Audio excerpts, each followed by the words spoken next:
Hey, biology students. Today I want us to talk a little bit about population growth. Now, this is the third part of your unit notes. You should be taking these on student notes found in Unit 12 folder. Just a refresher, so far we've talked a little bit, we left off at least, with population growth patterns, the four things that affect population growth: birth, death, immigration, and immigration. So hopefully you know the difference in those two. Today we're going to look at this population growth and how they trend according to what's going on in the ecosystem, according to what's going on where these populations live. The biggest thing is available resources, right? Are there resources available? Is there water? Is there food? Is there shelter? Is there space?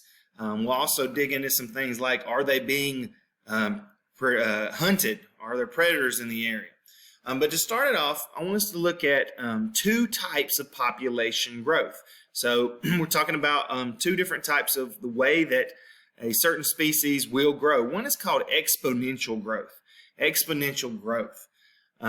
This occurs when a population size increases dramatically over a period of time. If you remember, just glancing backwards, at this chart at the bottom of these pages that we talked about the other day in our notes, right here at the end, after all this time of people, the Industrial Revolution began, and this huge growth that trended upward for a very long period of time. We would consider that exponential growth because something changed in order for a huge, enormous leap in the population. And that's what exponential growth is. Increases dramatically over a period of time. Not just a little gradual one, but a huge one. Now, why does this happen? It happens because there's plenty of resources available. It also happens if there's not any predation or not a lot of predation. That's why the population of the other charts going sky high. There's nothing actively hunting humans in great quantities. We're not all getting hunted down by lions and sharks and whatever you want to think about. Also, there's plenty of available resources thanks to the Industrial Revolution. Sometimes it don't feel that way, but there is a lot of resources for us. Now, a great example of exponential growth is rabbits. Rabbits are pretty unique. They have a gestation period. That means how long it takes to make a baby.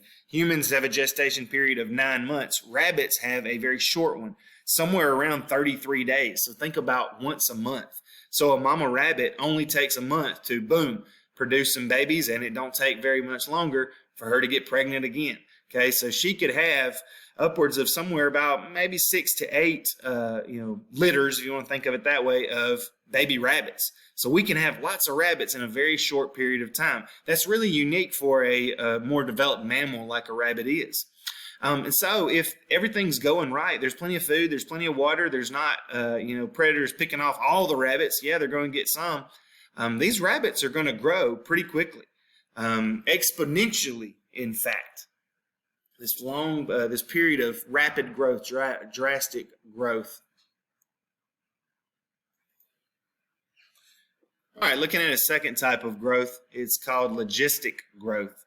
Now, exponential growth, remember, this chart just keeps flying upward, and it would keep going upwards. Logistic growth begins with a slow period of growth. It's almost like an animal getting used to its territory, seeing if it's safe, seeing if there's enough food. And then there is a period of exponential growth. Everything's going pretty well for a while, but then you see it start to level off or plateau. That's a term that you'll hear thrown around in some of our videos. It plateaus. It kind of stops and stabilizes. And it doesn't grow up anymore. This is the number of, if we're talking about here, these seals, that's all that we have. So think about why it would grow a little bit, and then exponential growth and then plateau off. Could be because they're getting used to things. They're finding their way. They're having babies. They're finding resources. And then, man, there's just a boom. Everything's going great. But then it just kind of levels off. Now, notice it's not dropping. It just kind of levels. It's because it reaches something called carrying capacity. Okay? Every environment has a certain number of resources, right? It may be a lot of them. It may be just a few, but it has a certain number. And the carrying capacity is when the maximum number of individuals of a particular species reaches that level that the ecosystem or the environment can support. In other words, there are enough resources for this many, whatever this is, okay? That's it.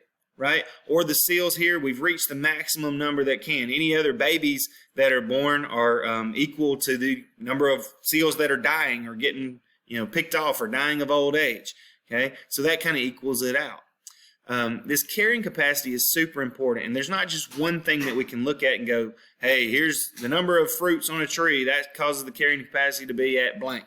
Okay, carrying capacity is a lot of things culminating together in order to let the species reach their pretty much maximum ability. Now, this carrying capacity could raise up. Suddenly, what if all the predators die out for some reason? Boom, then they can start going up if the resources are still abundant.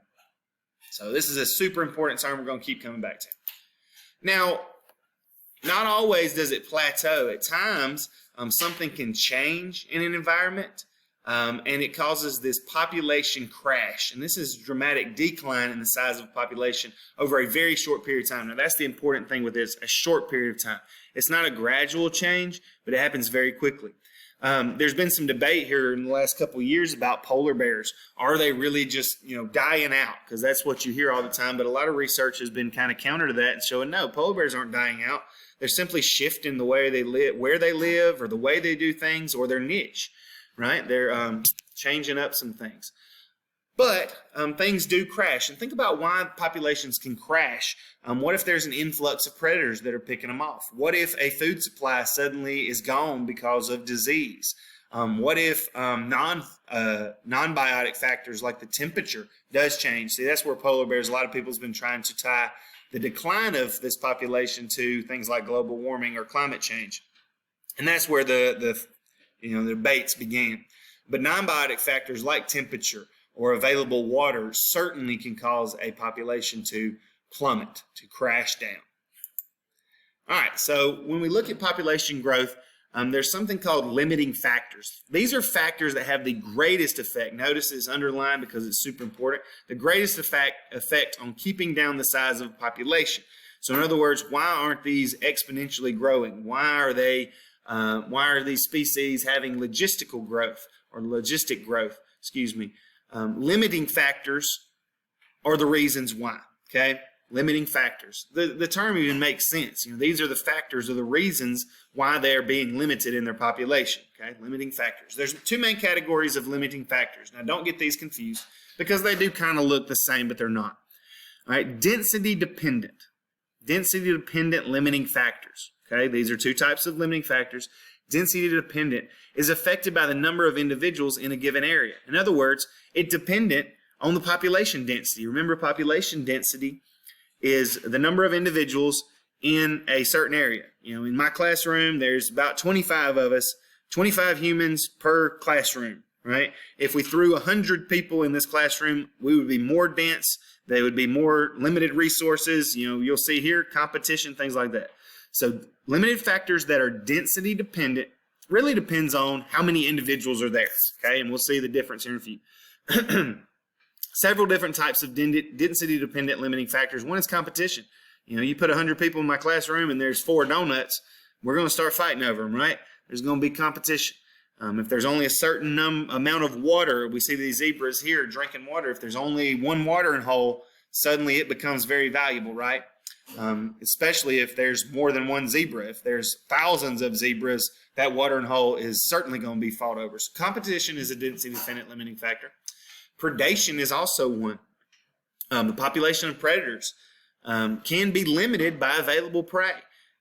If there's not anything to eat, nothing to catch and kill and eat, then they're going to move on somewhere else or they're going to die out. This is a really interesting chart, and you can find lots of charts that look almost exactly like this. The black is number of snowshoe hares, and the red is the number of lynx, or this wild cat that eats these hares, okay? Notice what we see happening here. We see a rise in hares or rabbits. We see a little rise in the lynx, right? We see a drop down in the hares shortly thereafter, or right about the same time, a drop off in the lynx. See a huge increase in the hares. We see a huge increase in the lynx. And you can follow that right along. And that's because it's a density-dependent limiting factor. If there's more prey in a given area, there's going to be more predators, right? They're going to move in. It's hopefully an easier meal for them. Parasitism, this is that word I can't say, parasitism, and disease. Now these are factors, density-dependent factors, because think about it. If you're all living close together with a disease or even with parasites, if you pack a lot of the same species in a given area and there's an outbreak, they're all going to catch it, and that can affect the death rate. Look at what we've just gone through last year with COVID. We were saying, hey, let's flatten the curve, and what that meant was there's going to be a curve of people getting it, and just don't ignore the thing in the back, going up, and it was going to be up for a while, and we wanted to get away from each other. That's why we quarantined. That's why we shut down schools, so that hopefully we wouldn't be around each other.